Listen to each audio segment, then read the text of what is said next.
मित्रों, मैं जानी जयदेव सिद्धि हिंदी विद्यालय स्कूल की यूट्यूब चैनल पे आप सबका हार्दिक स्वागत करता हूँ और सभी विद्यार्थियों को मेरी ओर से सादर नमस्कार। और इसी बेहतरीन नमस्कार के साथ आपका दिन मंगलमय हो और आप हमेशा ही हंसते और खेलते रहो, ऐसी भगवान से प्रार्थना के साथ आज के वीडियो की शुरुआत करते हैं। वीडियो की शुरुआत करने से पहले एक सुंदर सा सुविचार आपकी स्क्रीन के ऊपर है। रोज़ सुबह उठ के खुद को ये 5 बातें बतानी चाहिए। कौन कौन सी है? एक तो पहली, आई एम द बेस्ट। दूसरा, आई कैन डू इट। तीसरा, God is always with me. And चौथा, आई एम अ विनर। पांचवा, टुडे इज़ माई डे। ये 5 मोस्ट इम्पोर्टेंट बात है जो सुबह उठकर ही हर रोज़ हमें अपने आप के बारे में बोलनी चाहिए। तो इसी सुंदर सुविचार के साथ आज के हमारे वीडियो की शुरुआत करते हैं। कक्षा 9 सामाजिक विज्ञान के अंतर्गत पाठ नंबर 14 भारत स्थान भूस्तरीय रचना और भूपृष्ठ। उसके पहले मुद्दे उत्तर का पर्वतीय प्रदेश के बारे में हमने कल जानकारी प्राप्त की थी। आपके सामने जो पिक्चर दिखाई दे रही है, इमेज है, उसको मैंने कल भी दिखाई थी और आज भी आपको उसके द्वारा हम थोड़ा रिवीजन कर लेते हैं। तो उसमें हमने पहले देखा था 2 प्रकार है उत्तर के पर्वतीय प्रदेश का। उत्तर का हिमालय प्रदेश, दूसरा है पूर्वी हिमालय प्रदेश। और उसके अंतर्गत उत्तर का हिमालय पर्वतीय प्रदेशों के अंदर हमने 3 गिरिमालाओं के बारे में जानकारी प्राप्त की थी। उत्तर का जो हिमालय प्रदेश है वो कितने 3 गिरिमालाओं में फैला हुआ है, जिसमें हमने माउंट एवरेस्ट, गोडविन ऑस्टिन और ऐसे जेलाप नाथुला, शिशकिला। तो इन सभी पर्वतियों के बारे में कल हमने जानकारी प्राप्त की थी। और इस फोटो के अंदर आपको K2, माउंट एवरेस्ट और कंचनजंगा दिखाई दे रही है। तो आज आगे बढ़ते हैं वीडियो को अगले क्षेत्र के अंदर। ये जो पिक्चर आपके सामने है वो है माउंट एवरेस्ट की पिक्चर है, जो विश्व का सबसे ऊंचा पर्वत शिखर है उसकी तस्वीर है माउंट एवरेस्ट, जिसकी ऊंचाई कितनी थी कल बताया था वीडियो के अंदर, याद हो तो 8,848 मीटर है माउंट एवरेस्ट की ऊंचाई। तो ये है माउंट एवरेस्ट। अब आगे बढ़ते हैं उसी के अंदर उत्तर का हिमालय पर्वतीय प्रदेश के अंदर। लेकिन उससे पहले थोड़ी जानकारी। इतना जानिए, माउंट एवरेस्ट की 8,848 मीटर है ऊंचाई। K2 गोडविन ऑस्टिन की 8,611 मीटर है। उसके पश्चात है कंचनजंगा, उसकी 8,598 मीटर। मकालू की 8,448 मीटर। धौलगिरी की 8,198 मीटर। अन्नपूर्णा की 8,070 मीटर है। उसके पश्चात आगे बढ़ते हैं तो बृहद पर्वतीय श्रेणियों के अंदर हम आगे बढ़ते हैं। दक्षिण में स्थित पर्वतीय श्रेणी बहुत बड़े विस्तार में फैली हुई है, उसे मध्य हिमालय या लघु हिमालय पर्वतीय श्रेणी कहते हैं। तो उसके पश्चात अब हम 3 पर्वतीय श्रेणियों के बारे में से दूसरे के बारे में चर्चा करेंगे, जिसका क्या नाम है, मध्य हिमालय या लघु हिमालय।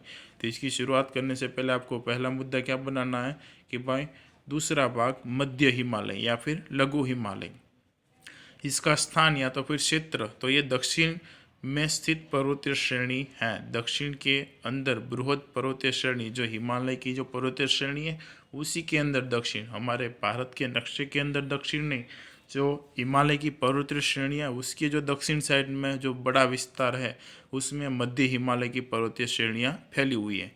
उसके पश्चात है इनकी चौड़ाई। तो ये लगभग 80 से 100 किलोमीटर की विस्तार के अंदर फैला हुआ है। कहाँ पर फैला हुआ है? 80 से 100 किलोमीटर के विस्तार के अंदर फैला हुआ है। और इसके अंदर किस किस का समावेश होता है या फिर क्षेत्र? तो इसके पश्चात का मुद्दा बनेगा क्षेत्र।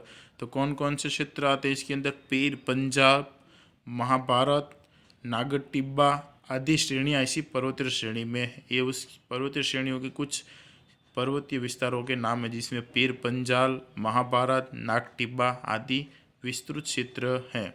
उसके पश्चात मध्यम ऊंचाई वाली इन श्रेणियों में हवाखोरी के भी स्थल है, यानी कि गिरी केंद्र, हवाखोरी के स्थल गिरी केंद्र, जिसमें डलहौजी, धर्मशाला, शिमला, मसूरी, रानीखेत, अल्मोड़ा, नैनीताल, दार्जिलिंग आदि विकसित हुए हैं। तो उसके पश्चात का क्षेत्र के पश्चात कौन सा मुद्दा बनेगा? गिरी केंद्र या तो फिर हवाखोरी। तो इसके अंदर बनाएंगे गिरी केंद्र। तो कौन कौन से गिरी केंद्र है? डलहौजी, धर्मशाला, शिमला, मसूरी, रानीखेत, अल्मोड़ा, नैनीताल, दार्जिलिंग आदि विकसित हुए हैं। उसके पश्चात का मुद्दा बनेगा तीर्थ स्थल। इसके पश्चात का मुद्दा बोलेगा तीर्थ स्थल की इस मध्य हिमालय के अंदर कुछ तीर्थ स्थल भी आए हुए हैं। उसके अंतर्गत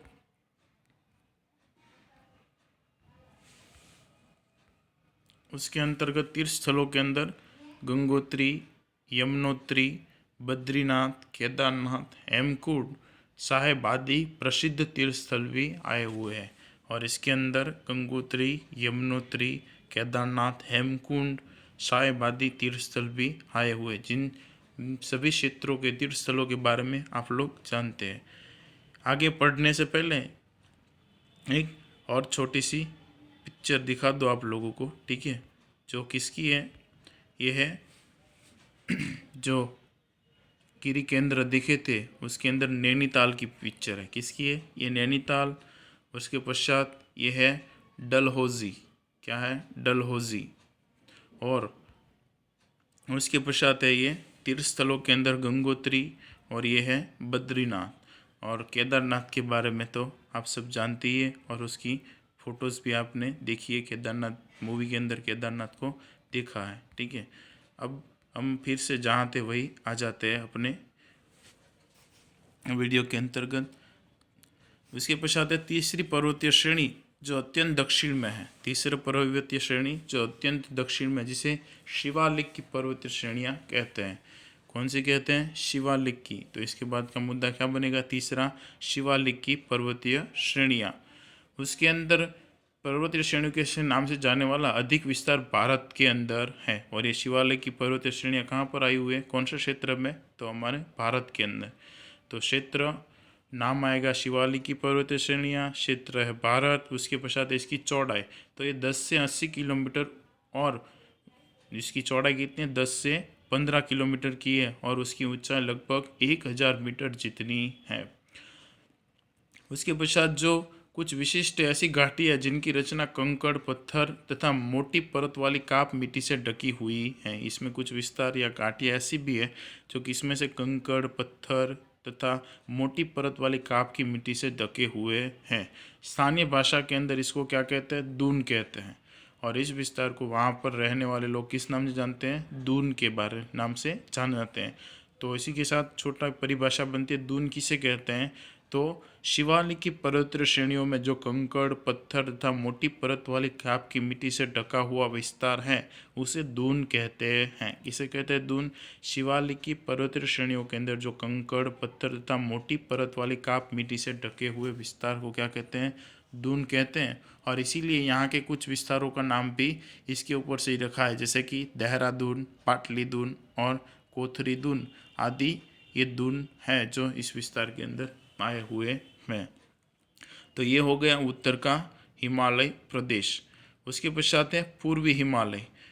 पूर्वी हिमालय के अंदर किस किस का समावेश होता है? तो पूर्वी हिमालय की श्रेणियों में स्थित पर्वतीय श्रेणी में कम ऊंचाई वाली, उनमें कोई श्रेणी पहाड़ी के रूप में यानी कि हिल स्टेशन के रूप में जानी जाती है। पूर्वी हिमालय में स्थित पहाड़ियाँ पर्वतीय श्रेणियों के रूप में ही फैली हुई है। उनमें पतकोई की अरुणाचल में, नागालैंड में और लुसाई मिजोरम में स्थित है। कुछ पर्वतीय श्रेणियाँ जिसमें कौन सी? अरुणाचल के अंदर पतकोई, नागा के अंदर नागालैंड आई, नागालैंड के अंदर नागा है, लुसाई जो मिजोरम में स्थित है। ये पहाड़ियाँ भारत की पूर्वी सरहद के निकट, जिनका म्यांमार स्थित अराइकाइनोमा पर्वत श्रेणी के साथ है। उसके अलावा कुछ और भी पहाड़ियाँ हैं जो मेघालय में आई हुई है, जिसमें गारो, खासी और जेतिया जो मेघालय में आई हुई है। पहाड़ी विस्तार में वर्षा का प्रमाण बहुत अधिक है, जिसमें अत्यंत घने और जंगल भी आए हुए हैं। इन पहाड़ी विस्तारों के अंदर क्या है, वर्षा का प्रमाण अधिक है, इसलिए यहाँ पर घने जंगल भी आए हुए हैं। और जंगलों का प्रदेश होने से यहाँ सड़क मार्ग एवं रेल मार्ग का विकास एकदम कम हुआ है। और जंगल अधिक होने की वजह से यहाँ पर सड़क मार्ग और रेल मार्ग का विकास कम हुआ है। तो ये है पूर्वी हिमालय। जानते हो पूर्वी हिमालय के अंदर मेघालय में सबसे अधिक वर्षा होती है चेरापूंजी के अंदर, इसीलिए यहाँ पर घनी आबादी वाले जंगल हैं। नमस्ते, यहाँ पर ये वीडियो समाप्त होता है।